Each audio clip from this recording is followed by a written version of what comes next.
Go fuck yourself. Good way to start. Hello, everyone, and welcome to the 73rd episode of PandTha Talks. Hello, poster's amazing. We're having an amazing day of... No, we're not. Don't believe his lies. Yeah, it's lies and blasphemy. We're having a bit of a weird day. We're both going on tangent after tangent after tangent. So, community manager, I apologise in advance. He's just saying that to try and make me feel better, but it's entirely my fault. Except the elevator shaft. That's kind of your fault. Yeah. We can get into any conversation from a method of death. So, we're going to avoid them. But that's going to be difficult considering the first topic today. Considering that game is entirely about methods of killing. Hell yeah. Including just, laying someone down who's wounded and then closing a gate on them. Exactly. It's fantastic. Truly. Anyway, the topics for today will be Blades and Sorcery finally releasing in version 1.0. So, death. Yes. Yes. After that, we will be discussing a video game where players fight for their lives on North Sea oil rig because as it becomes hit by players, there's an article regarding that, so we'll be discussing that. The story, a reader's feature. The story in Elden Ring is awful and ruins the game, apparently. After that, we'll be discussing Crash Bandicoot Insane Trilogy has now hit a absolute bloody insane worldwide total of number of units sold, which is insanity. You get my joke? Hilarious. It's awful. I hate myself. I hate you too, don't worry. Perfect. Triple Dot Studios acquires Get Color developer Zephyr Mobile. EA CEO, what he earned last year, well, actually, this year, so far, that this will be interesting. Polish developer apologizes following criticism for naked sauna job requirement. What? And something interesting added by X-Defiant, Ubisoft's first-person shooter. Bunny hops. Yeah. Do you know the mechanic where you play COD or anything? Yep. Titanfall was like one of the most known for that kind of movement, no? It was like a legitimate movement scheme. Yeah, definitely. But it happens a lot in COD, and to be honest, it annoys a lot of us because you just want to fucking kill people. You don't want to be going around a corner and next thing you just see some jumping Joe fucking jumping at you. And I mean, it's no different to drop shotting. True. But drop shotting, a lot of people are used to at this point. But bunny hopping's more aggravating for a lot of people. But basically, this adds a system in play where you're basically unable to aim for the life of you. It will mess up your aiming. Let's get better. Yeah, good idea, really. Anyways, with all that said and done, we just instantly triggered 700 people.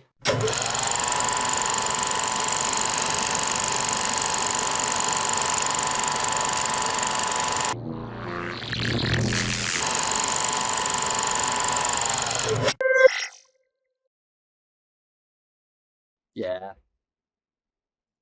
All in a day's work. It's what we do. So, since we already covered the X-Defiant thing, literally in seconds we covered it. So, whoops! Well, let's just move straight on to Blades and Sorcery. As I said, community manager, today is going to be weird. It's going to be a fucking mess is what it's going to be. Oh, that's our favourite way of doing things though, Will. So, Blades and Sorcery's full release. I absolutely adore this game. It's one of the better VR games that's out there.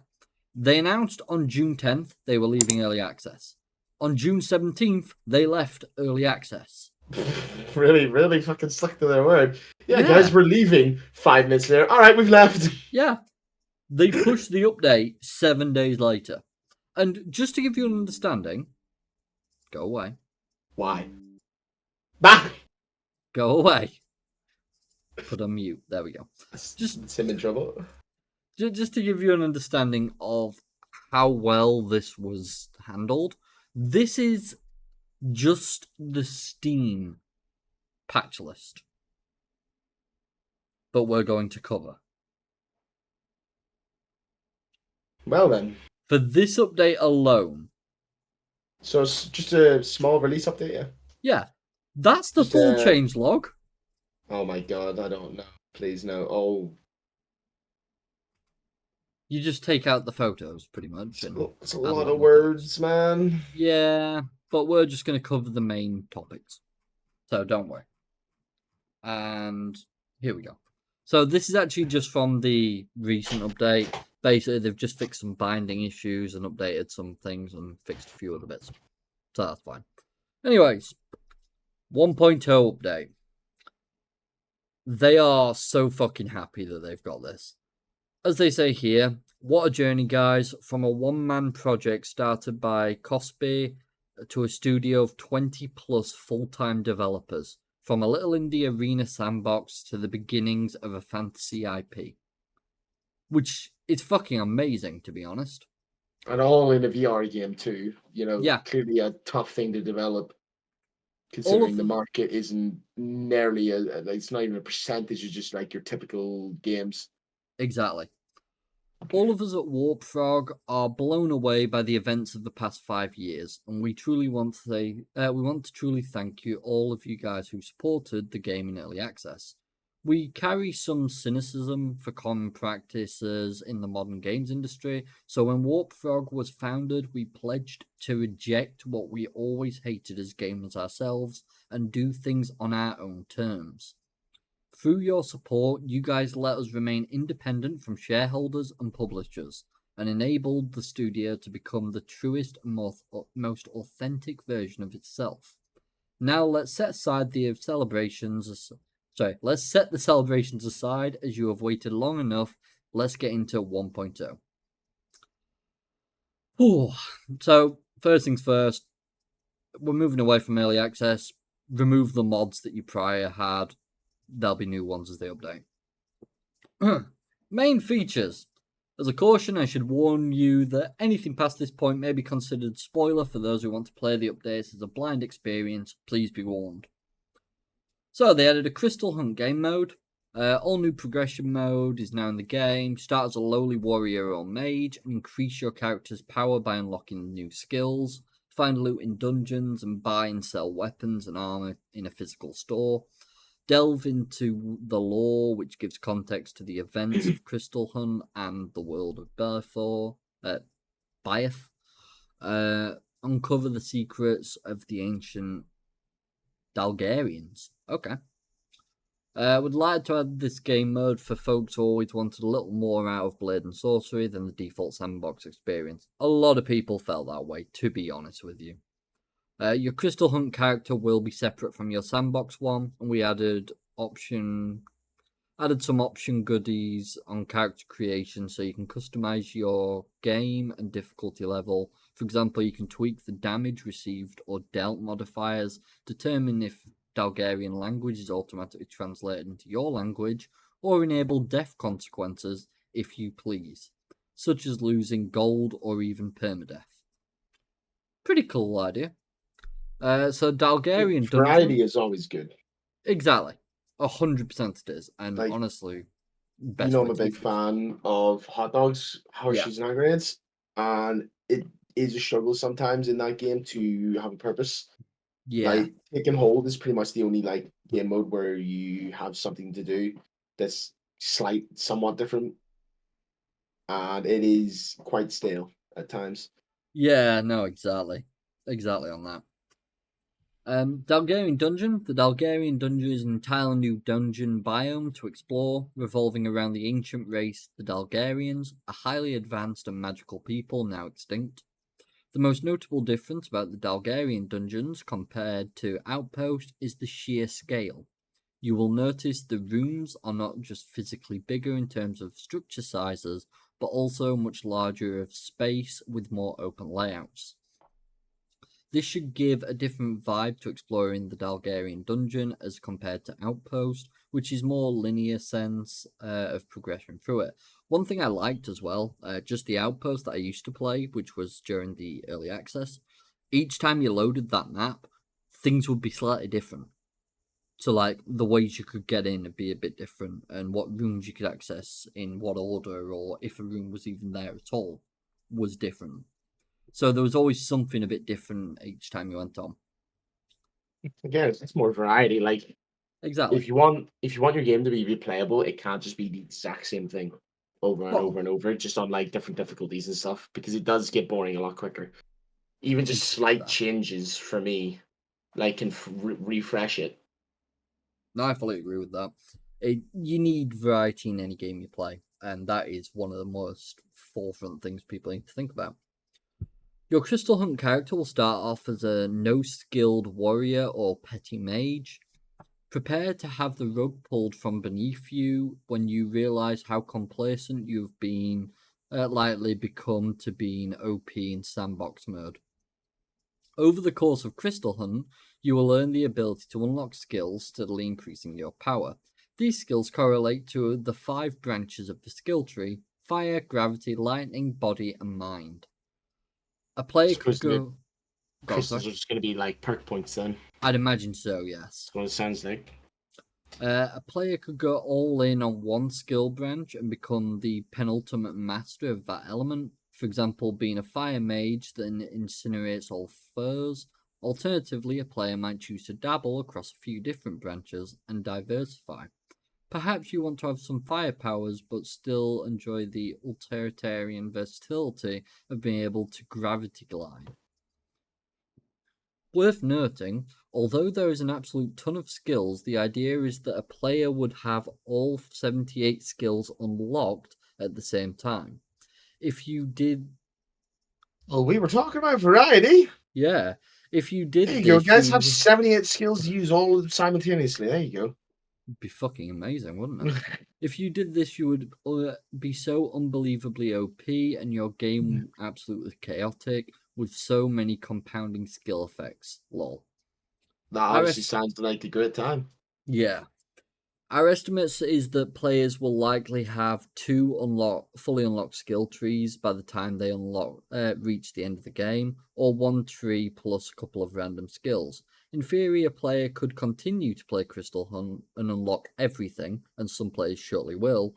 But our intent was playing Crystal Hunt with a specific build, and then giving yourself the replay value to go back and play it again with a whole new build style.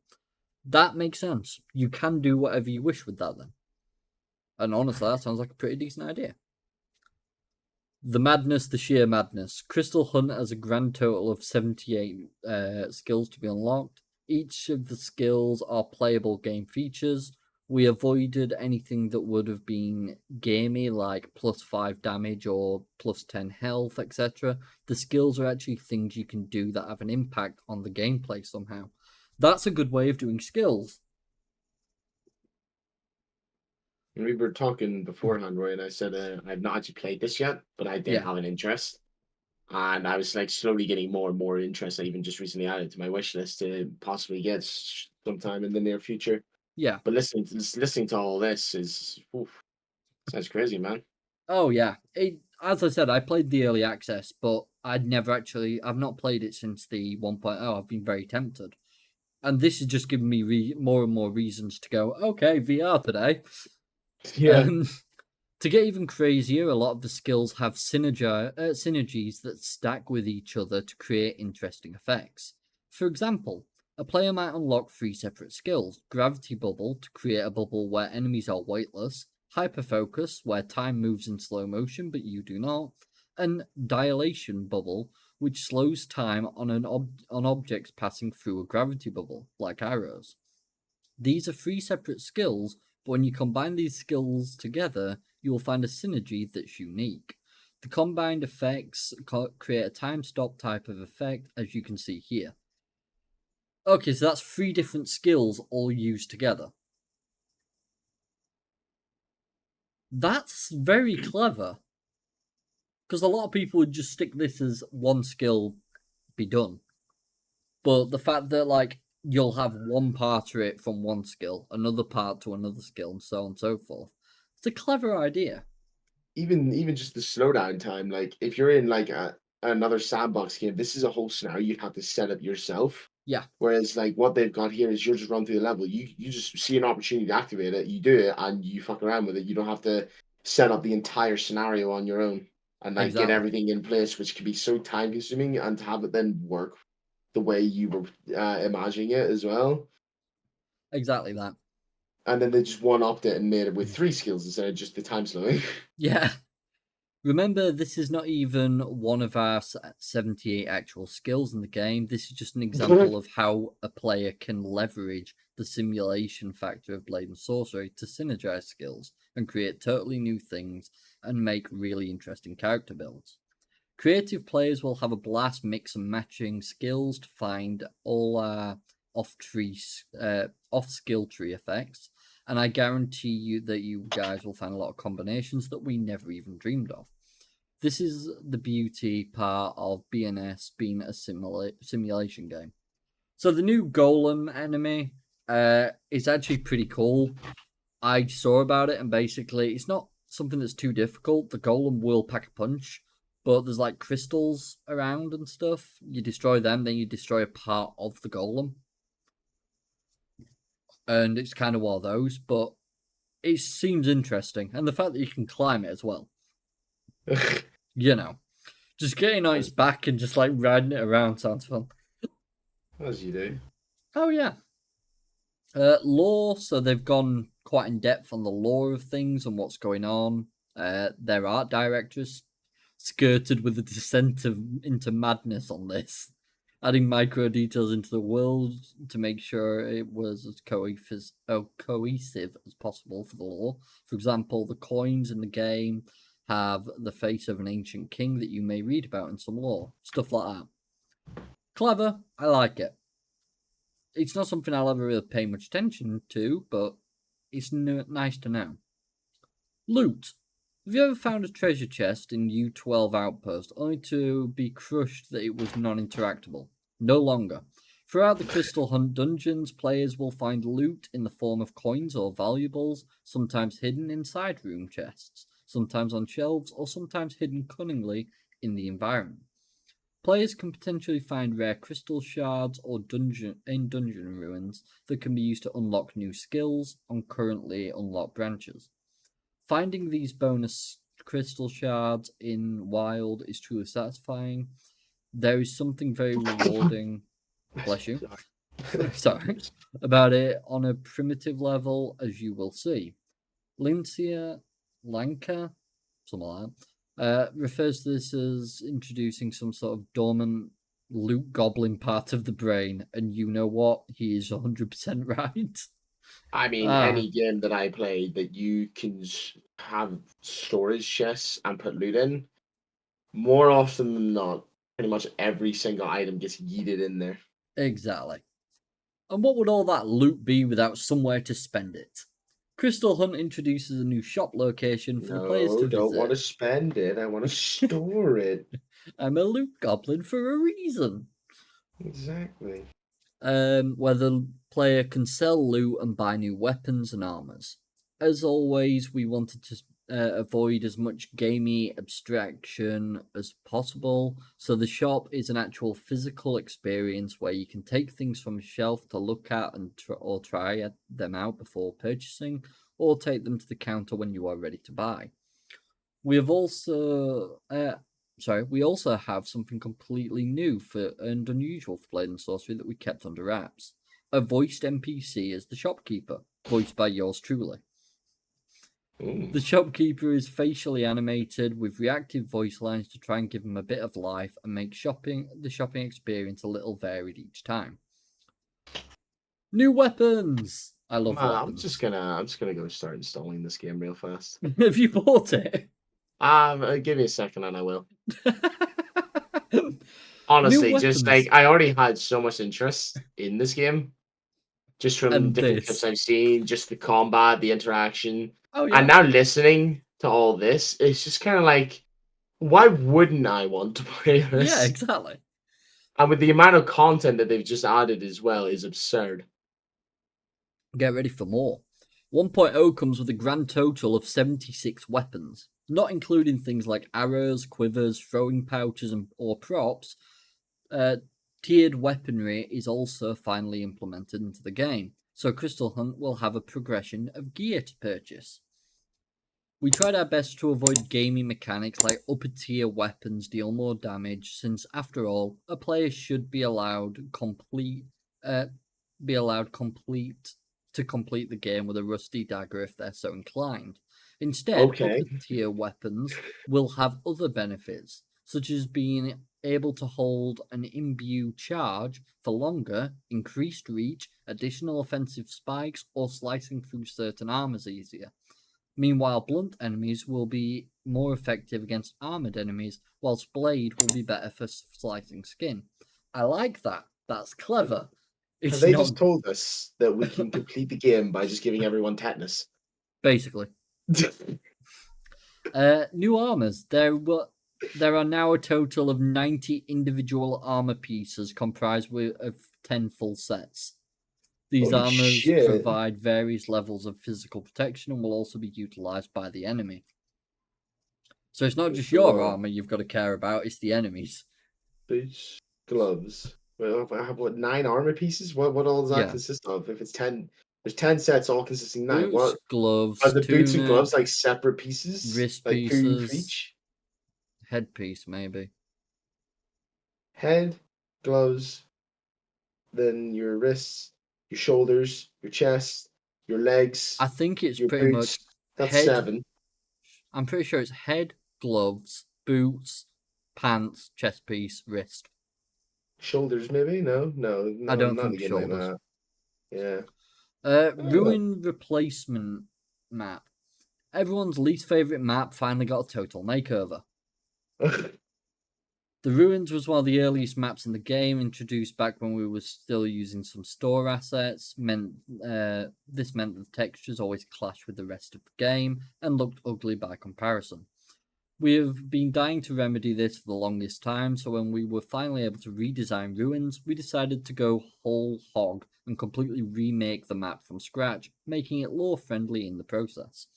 I'm sure there will be some nostalgia for the Ruins map, but the new map keeps the essence of the original, the verticality, the chandelier, the moody lighting, etc. Arena map revamps. So they've revamped this map as well. Actually, all the arena maps have been revamped, which is nice. Enemy factions. In the past, enemy difficulty was directly tied to armor levels. So easier enemies were the gladiators, and hard enemies were the soldiers in armor. To coincide with Crystal Hunt, the new lore, enemies are now separated into factions, and difficulty is now faction based. This means it is possible to find enemies of any faction difficulty with a mix matched configurations of armor. Although any faction could potentially have any configuration of arm types, the different factions will tend to lean towards different strengths and weaknesses to provide a varied challenge. For example, you're more likely to find more armored knights in the Eridan army faction, whereas you will likely face a lot of powerful mages in the Eye. Clever. I like that. Hey, they finally added a better inventory system. Thank That fuck. is that is one of my biggest like pet peeves about VR games is menus are really annoying to navigate. So you just grab from your chest, you pull out a little orb, and then you put things in the section and pull it out of the section. That seems easy enough. I can cope with that. That Yeah. actually looks clean and intuitive inventory system. Yeah, I will agree with that. That's pretty If decent. it's just like just a little orb on your person, it means there's no menu like a HUD or something stuck in your way when you're trying to look in a certain Yeah, direction. the entire Good game's way like of that. doing it. It's a good way of doing it. They've added a journal, which I'm thinking is on your back, if I remember correct. It's like back of your ass sort of thing. Yeah, not even joking. I'll be honest. Most games I play, you've got quite a few menus to navigate through. Yeah, Even if they're just small and simple, there's multiple things that need to be done in them.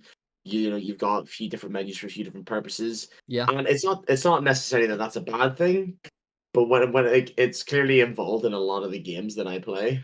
yeah. No, So exactly. if that's going to be the same case of VR game, menus are going to be really important because if it's annoying as shit, just to go into my inventory and like swap out an item or drop something because I have a full inventory so I can pick up a better item or something like that, it gets infuriating. Well, from what I remember about the weapons, you had 4 weapon slots on you from the early access. You had one on your left hip, one on your right hip, and 2 slots Against the over shoulders. each shoulders. Now, Nice. you could take up one of your slots immediately of your shoulder by putting a quiver back there. Hmm.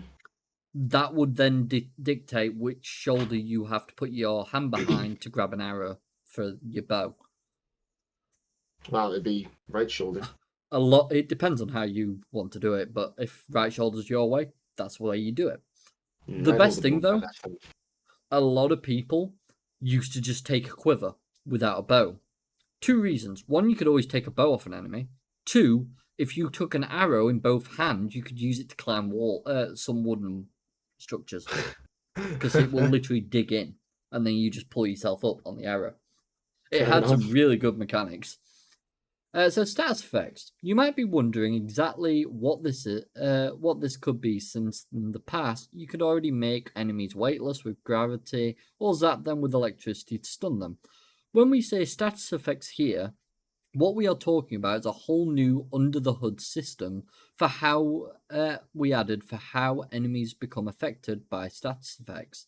The long story short is you will not see it in any gamey type of way, but it should come across intuitively. For example, enemies exposed to fire now generate heat under the hood until a point where they actually catch fire, and eventually being on fire will char them.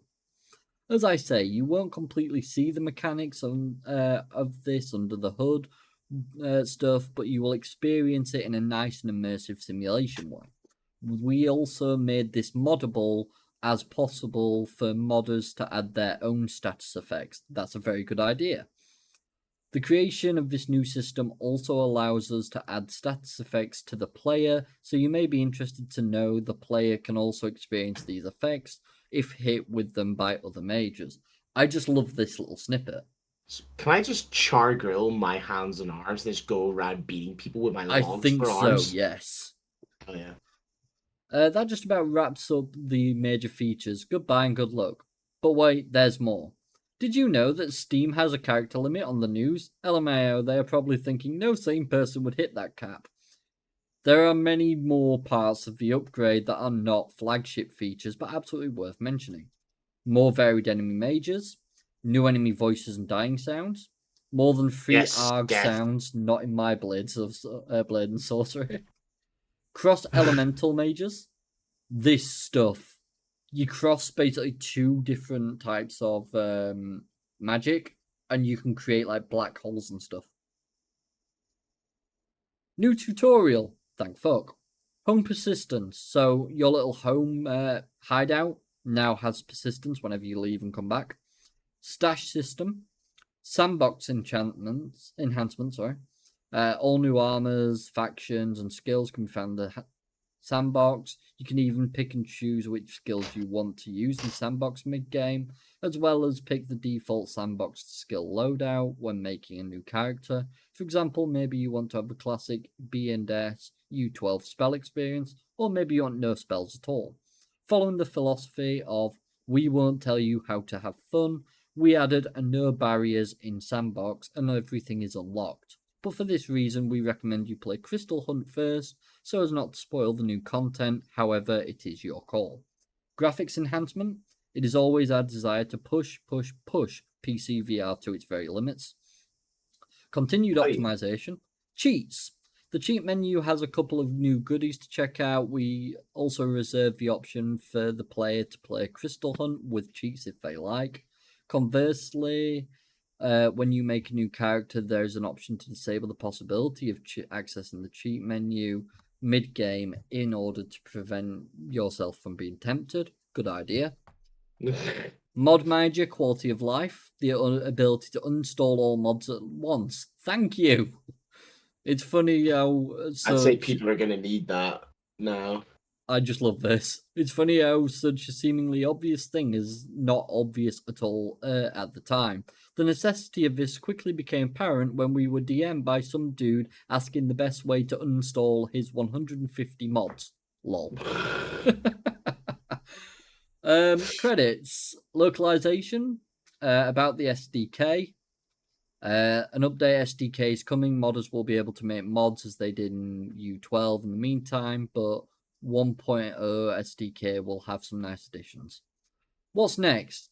Is this really the end? Only of early access. Blades and Sorcery major content development and roadmap are now complete, but we will continue to support the game with bug fix, patches, optimizations, or quality of life stuff, even when working on our next game, which will be made using our new and much improved Thunderbird 2 framework. In the coming weeks, we are likely to be cranking patches for 1.0 that the community will inevitably unearth. The emphasis we will be getting the game into the best state and most stable condition it can be. This will be the best case scenario for modders too, as without any major updates disrupting the modding scene, it means your mods will no longer need to keep updating, and we will hopefully have a lovely modding renaissance period. There we go. That is what they've done. And in that time of going through this, we have made Will want to buy the game and install the game. Oh, it's installed like ages ago. There we go. Will has bought the game, installed the game, and is ready to play. So the only thing already halfway through the first level, actually. That'd be impressive, but you're not on your VR. Yeah, well, that's what you think. I know you're not. So let's continue so that Will can get to his Blade and Sorcery sooner rather than later. But no, do you enjoy that? Interesting to hear about. Absolutely. It's always good when you get to hear about a damn good VR game.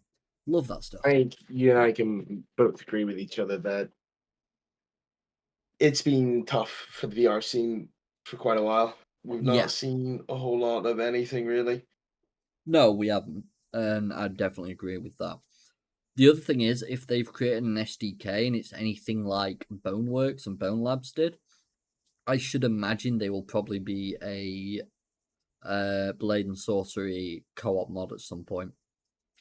Would not surprise me in the slightest with the modding scene for games like this. They absolutely adore it. Can't wait to see how easy it'll be to crash the game when you combine so many different magic forms. Oh, yeah. I bet it'll be nice and fun.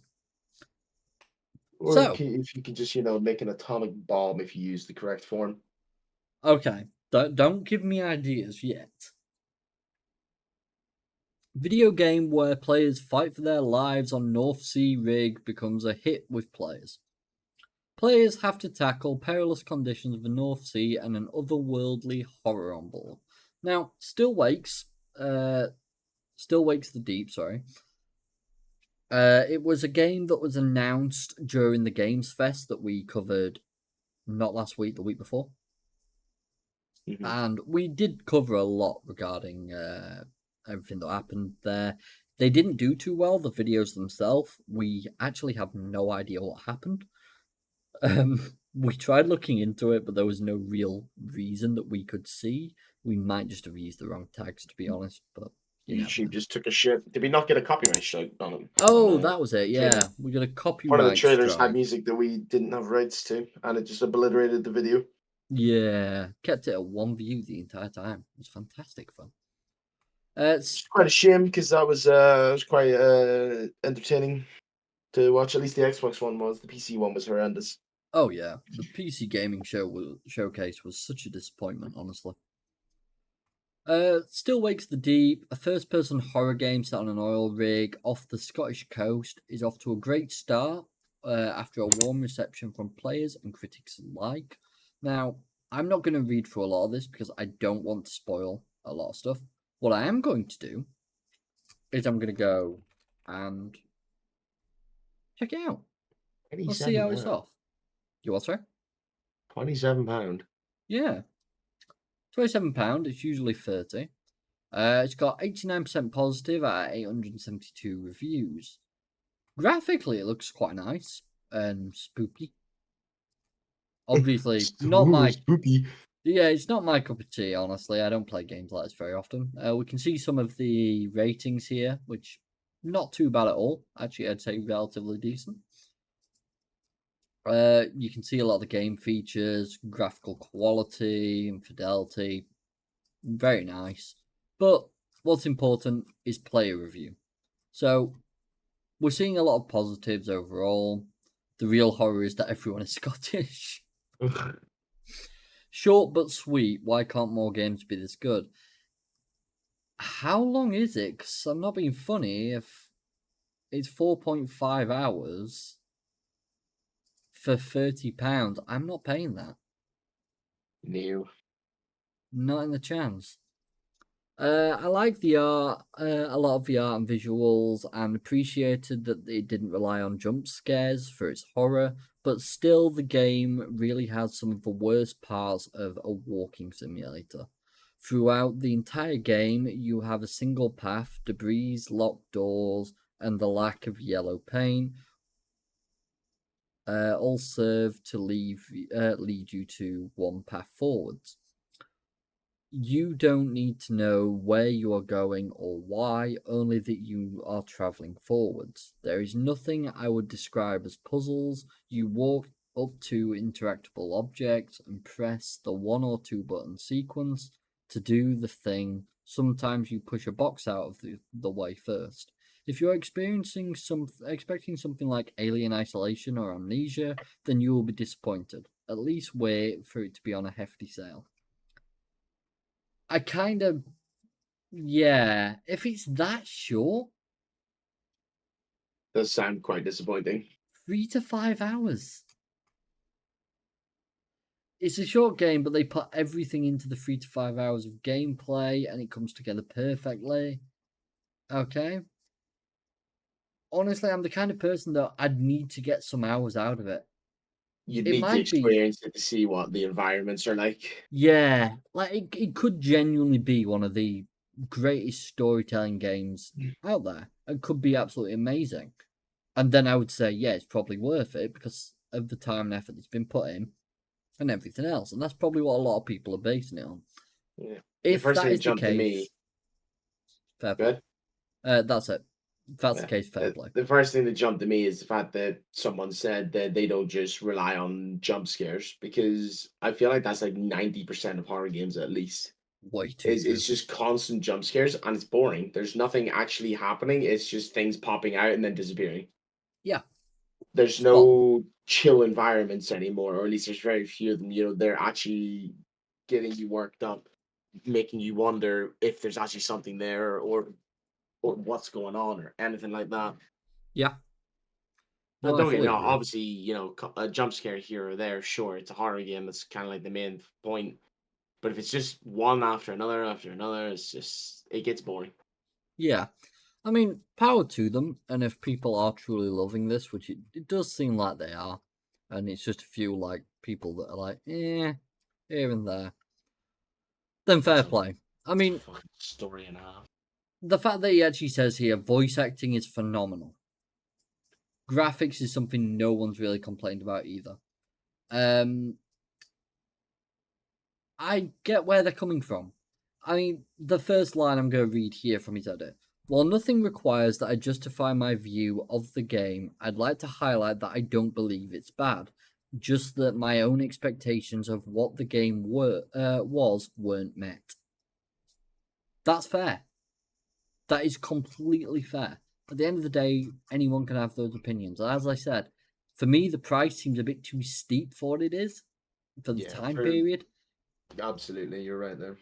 But it could turn out to be, as I said, an absolutely amazing game that's one of the top tens.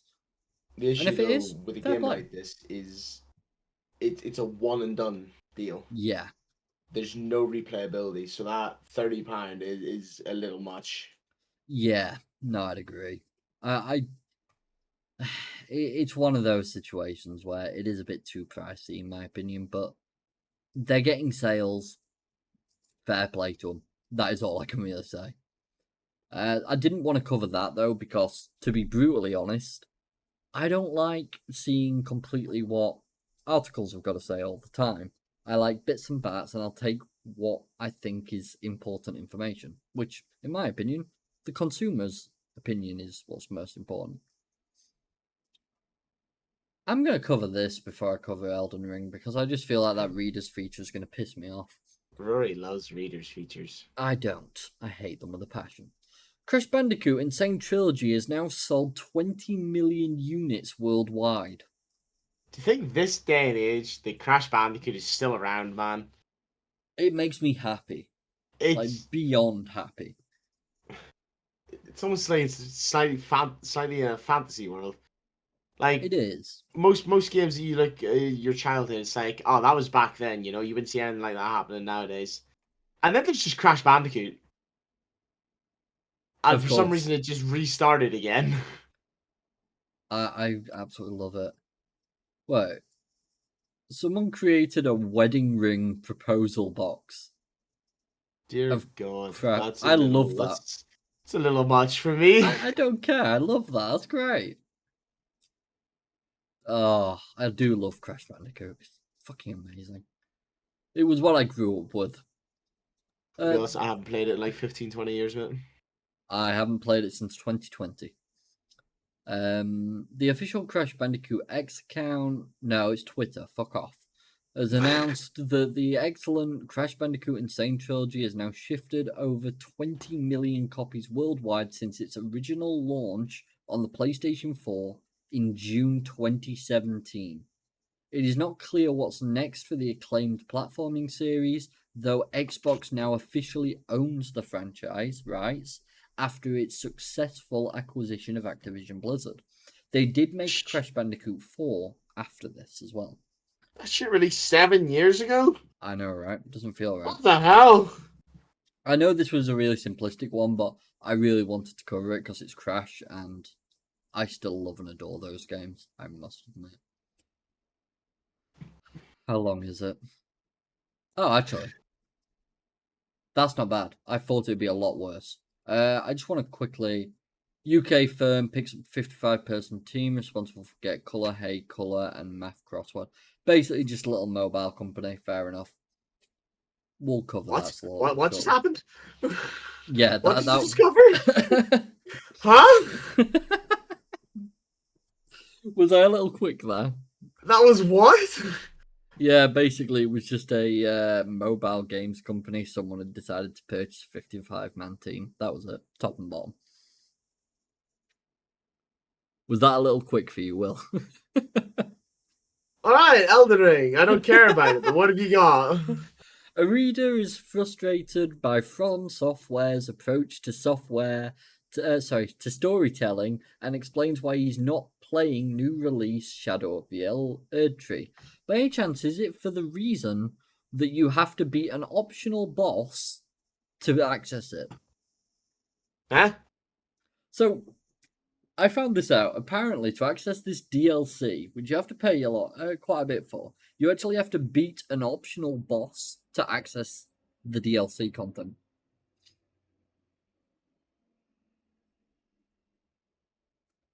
Now that I think through, Shadow of the Erd Tree is out this week, and I'm not really sure I'm going to get it. It's had amazing reviews, and I definitely enjoyed parts of Elden Ring, but I found other parts extremely irritating, namely the storytelling.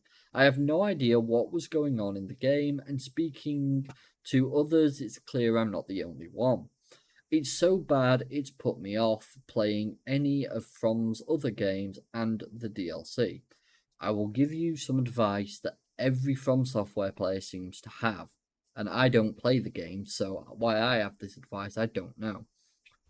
Anyway, basic advice, you're probably not going to. It's a bit like Fallout lore or Skyrim lore. Someone else is going to do a better job. Go on YouTube. They will explain the lore to you. Leave it to the professionals. They are typically much better.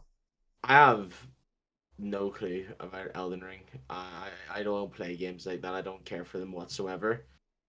The only thing I've seen about this DLC is, if you know Noah J.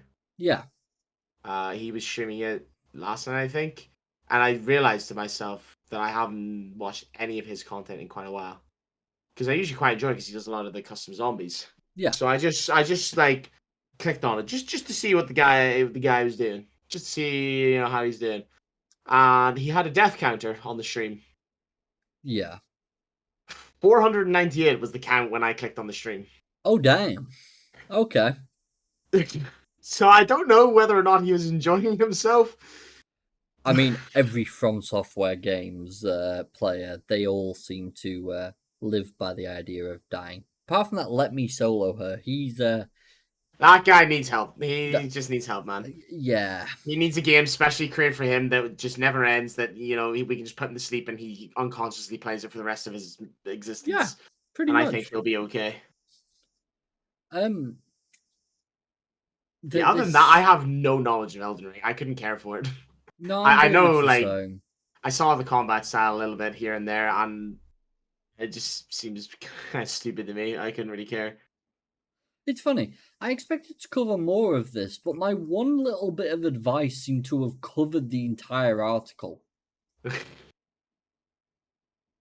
They still don't make it clear, though. 1 second. So, for those that don't know, there's little in the way of cutscenes or plot in Elden Ring. Yeah, we know. There's an intro that's basically a fancy world word salad and some dialogue with characters, but none is given any context, and you're left to work things out by reading item descriptions and all that. These still don't make it clear, though, and after reading about how involved the fan community is, I started to reading wikis and watching YouTube videos. As interesting as I thought it all was, there's no real consensus to what's going on, with everything described as possibly meaning this or maybe meaning that. That is what fan theories are. But that's what you have to do in games like this. They give you sprinklings of what's going on and you put it together. No one really plays a From Software game for a comprehensive story that you're going to fully understand. Who knows? This might even make everything add up. You don't know. But yeah, just go to YouTube, watch someone who's, used to that. Anyways, I'm going to quickly cover this and move on from that. I saw the TikTok about this. Cheddar72. He was a streamer with no views who got 250,000 followers after telling heartfelt story on TikTok. I saw this TikTok. This man used to be. Do you remember Finding Nemo? Yeah. Surfer Turtle. Yeah. He played him at Disneyland. He was the guy who would do that. He'd lost his dream job and he had no viewers and 100 followers on Twitch. Some guy randomly came across him, dropped him, I think it was $5,000, because basically he lost it due to medical issues, turned to gaming on Twitch. And all of a sudden, from that, a direct Kind Penguin 7 on Twitch said they found him with no views and started streaming. He told the story. He was Crush the Turtle from Nemo at Turtle Talk with Crush, and it came to an abrupt end. And he doesn't work there anymore after 15 years. He had medical issues, made him not come to work. They're going to have to cut him because he's missing so much work. And he had to go on disability, and he misses it every day. Kind Penguin 7 then mentioned that it was his birthday, and Cheddar72 happily sang happy birthday to them, but in the style of Crush singing. Happy Hatch Day to you, remember to surf all day. To the streamer's disbelief, his newest fan then donated $450 or £350, and the entire interaction was uploaded on TikTok, where the video has been liked 9 million times. I am one of them, I must admit. This has triggered a stampede of new fans to Cheddar72's channel, which now has 254,000 followers. Now, Casual day. Yeah. I'm going to pull up Twitch here. We're going to go on, and we're going to search him up. 272,000. A little turtle tagged to start the stream. But he's just such a lovely bloke. He's so down to earth, so polite, so kind. And you know what? I'm actually so happy for him. I mean, just look at that. These were his goals.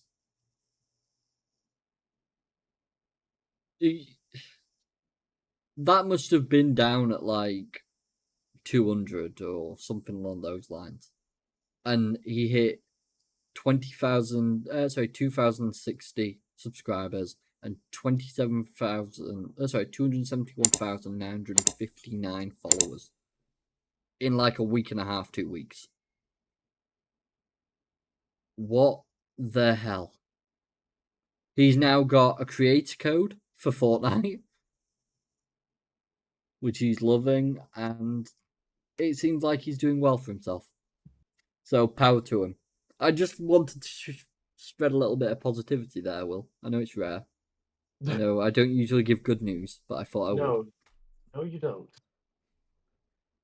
Let me guess. So, what am I planning that's going to bring us back down to normality? Probably. I mean, the deep pit of depression that you love to just dig out for me. Fine, I'll dig it out for you now. Electronic Arts CEO Dig me Andrew a grave while you're at Wilson's Electronic Arts CEO Andrew Wilson's compensation increased 22% year on year to over $25.6 million for the fiscal year ended in March 31st, 2024. This included his base salary of $1.3 million, stock awards representing over $20 million, non-equity incentive plan compensation of $3.4 million, and other compensation for more than $500,000, as per EA's annual meeting report and proxy statement for FY24. My overall, so you got $25.6 million roughly. This is increased from $20.6 million in 2023. And you are all wondering why gaming industry has got so many layoffs. As noted by game developers, EA execs collectively earned over $60 million in 2024. That is actually absurd. Like, if we look over the last year, which we've covered in so many videos, especially the big companies laying off so many people. Yep. And there's 5 million extra being given to this guy. Here we go. EA cut 5% of its workforce in February and shut down Ridgeline Games. In 2023, it had already laid off 6% of its staff, representing around 775 people at the time. We covered that. Back in 2021, EA overhauled its exec compensation promises, capping executive bonuses, among others, that year. Wilson's compensation had reached $39.2 million, an 83% surge over financial year 2020. In 2022, that dropped to $19.9 million and has slowly been going back up ever since. Why does this guy need this much money? There's thousands, literally thousands of people that have lost their jobs for this guy to get a stupid amount of money that he probably can't even spend. Not that he doesn't have access to it, he just can't fucking find things to spend it on. Yeah. For financial year 2024, EA's revenue reached $7.56 billion, a 2% increase over 2023. So yeah, there's your general gist and understanding of what's going on there. If you actually want anything that's actually factual, I do recommend gamesindustry.biz. They're actually pretty good. I do recommend them just in general. So this will be more honest to you than any media site out there. So they're always worth checking out. And actually, for that reason, let's add them to our bar for future reference. You what, sir? You save these things, but you never use them. I use a lot of things. You still manually search them. No, I don't. So let's cover something a bit weird to end off. Yeah. Polish developer apologizes following criticism for naked sauna job requirement. One needs to understand the assignment, apparently. I really have no idea what this is about. I just saw it was about a game developer and was intrigued. A Polish developer has come under fire for expecting employees to agree to mandatory sauna sessions. Oh no. Oh no. In a now viral LinkedIn exchange, Spectrum Studio creative director I'm not going to say your name. Yes, sec. That It's my one. best. It's my best get. Approached narrative Pure designer and Kowalski. writer Alexandra Wallner about working for his studio. Warner had replied to state that person had previously approached her about a job and she had declined as it required her to agree to a mandatory and reportedly naked sauna sessions. What the fuck? I have no idea. They started the conversation with me under a post about looking for a job. I did my research on him and his studio and politely declined because of the sauna thing. Walner told Eurogamer, I later posted about the situation about all in games employees that weren't getting paid and are now looking for a job since I am also owed a lot of money by this company. Suddenly they appeared offering me a job again. I reminded him that I declined and told him why, which can be seen on those viral screenshots, Warner continued. They then started to convince me and others that there is nothing wrong with what he's expecting of his employees. There's Yes, many things wrong. yes, that there's a Many. fucking list of things wrong with that. Primarily something called harassment, which is what you are doing. I truly cannot get my head around this. Nope. Has amended a number of his comments on LinkedIn in the time since his initial post to Warner, but still defends the decision to ask employees to participate in sauna sessions, stating the requirements is in place because it's what the studio's game is about.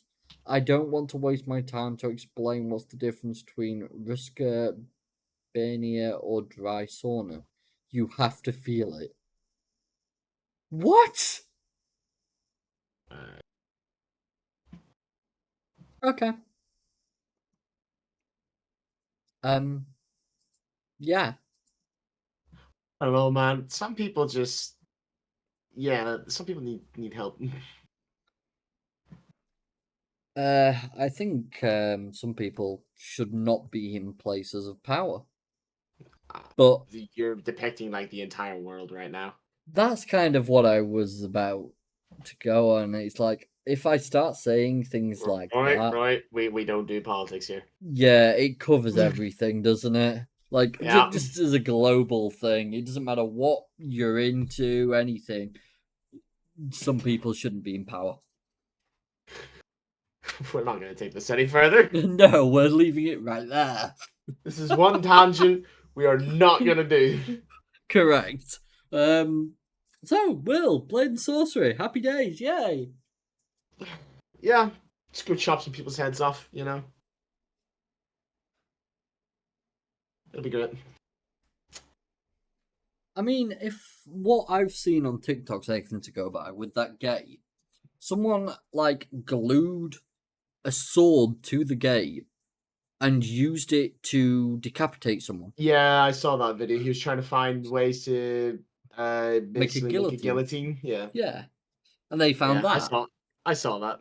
Yeah, it was a good video. Quite enjoyed it. Yeah. But no, to be honest, I feel this week we've managed to cover quite a bit. I know a lot of it was Blade and Sorcery, but that's because, to be honest, it was something that we were I majorly mean, intrigued by. for the VR projects, it's insane. Yeah, Especially and considering, as they said, they started as a one-man job exactly. on whatever it was they were doing, and now they're 20 people, and That they is are probably making one of the best VR games at the moment. Like, in terms of VR, we haven't really seen anything. There's a exactly my couple thoughts. they a good few months ago, you and I had a look through, Yeah, and we were looking at some VR games, but they're all still to be released, or some to still released. It's still to be announced. yep, So to see that there is actually someone out there actually doing it is awesome, because exactly. we need more people doing VR stuff. The only Uh, issue is so many people struggle to play VR or just aren't able to because they don't have the requirements, whether it's your PC, the device, the space, the Yeah. time, because it is a lot of effort sometimes just to get that headset on. Sometimes can be a struggle. I mean, you know me at the moment. I've been putting it off for, well, since the announcement, and that was announced on the 17th. It's now the 23rd. Well, I've had it updated. I've just not been able to pull myself to do it yet I because think I've got so uh, much I on. think I can drag your ass in if you're not doing anything after this. I shouldn't be. I'm not too sure. There's a chance I might be back on Warframe. Just heard you mention this. Warframe had a new story update the other day for anyone who's into that sort of game like I am. I don't know what it is. I've played this game now for 11 years of my life. For a free to play, it is the greatest free to play I have ever touched. It's actually on par with Path of Exile for me, but they're still both great games and two very different styles. And they have built some hell of a communities. Honestly, it is impressive. So, if anyone does have an intrigue in that sort of stuff, do check it out. Seems Yeah. like we're approaching the end of the Warframe chronological story, which is interesting to Ooh. know. After 11 years, we're getting there. Certainly took their time. Well, to be fair, mate, they have refined mechanics, added open world segments, everything you can imagine. It's insanity. But every time you pick it up and they add something new, you just sort of there like, what the hell do I do now? What is this? I'm really sorry. I need to run off for a minute. It's okay. I'll end it off well, I'll try and do an ending. But yeah, I think we've covered everything we needed to. For this week, anyways. Next week, all should be as planned. I don't know if anything else is happening as of yet. I'm sure we will find out. And if there is, there will be a Twitter notification beforehand. So do make sure to follow us on Twitter, TikTok, join the Discord. We update a lot of things in there. It's only us at the moment and our community manager and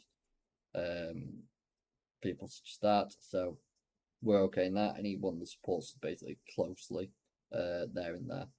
But yeah, that's pretty much the primary. We also have a Steam group. I am planning to start using that more, so you will start to see more posts in there. And I think that's everything. Just trying to think it through. Yes, I think so. We do obviously have all our podcast sites. We have now got a fan mail system on our actual audio cast system as well, which is interesting. We do see them. You text a number that you can click the link to in that side, and it will then send us a email through to our Terribly system. sorry. No problem. I'm just covering all our systems that we have in place. Like, I don't know if I've told you about the fan mail system we have in place, Will. I don't think so, no. So we have a fan mail system in our podcast. Okay. So basically, if you went onto an episode of our podcast, let's say, if you went to the YouTube one, and we're talking about the audio platform only. If you go onto it and you wanted to leave us a comment, you click this while on your phone, and it will allow you to text. When you text that number with a message, it will come through to us. We then have an entire section that will host these messages, and I can check them at any time. That's crazy. I didn't know that thing. Yeah, it was a thing that appeared recently, so I just added it. Thought it was interesting. But Why yeah, not? if people ever want to reach out, there are many ways to do so. Discord is always the best because we're always about and we check it often. So yeah, without Never further off ado, the thing, man. you what, sorry? Never off the Discord. It's always open. Oh, exactly. Even if I don't talk to someone the entire, well, I usually send a few messages. But even if I don't play with someone the entire day, I always have open. I have it closed 90% of the time unless I'm on it, but No, if my even PC's then, on, Discord's on. oh, I know. But even then, to be honest with you, if I'm not on Discord, it's on my phone, and I get any notification. So I always know when people reach out. But without further ado, thank you all for watching episode 73. We hope you have enjoyed. If you have, feel free to like, follow, subscribe, comment, join the Discord, all that good stuff.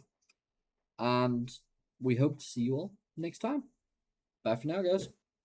Everyone, guys, hope you enjoy. See you again.